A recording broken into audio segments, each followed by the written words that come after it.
আজকে একটা মজার গল্প শেয়ার করব। अच्छा। না শুনলে মিস করবেন। ठीक है। তো আমি একটা কাজের জন্য বেরিয়েছি, রিক্সা নিছি। তো রিক্সা নিয়ে নিউ মার্কেটের দিকে যাইতেছি।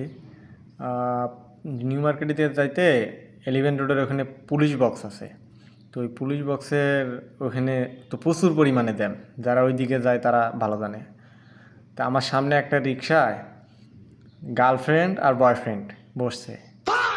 বইসা মনে করেন যে বয়ফ্রেন্ড গার্লফ্রেন্ড জোড়ায় ধইরা কি চুমাচুমি করতেছে, রে বাবা রে বাবা, দেখা তো মাথা নষ্ট।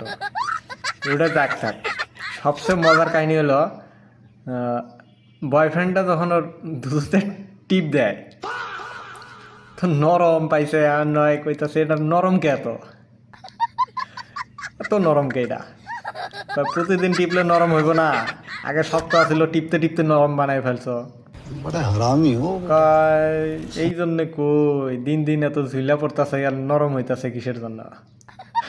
আল্লাহরা কোন লেভেলে যায়! ওরা রিক্সার মধ্যেও মনে করো যে পাবলিক প্লেসেও ওপেনে মনে করো যে দূরটা বেয়াদবি করে।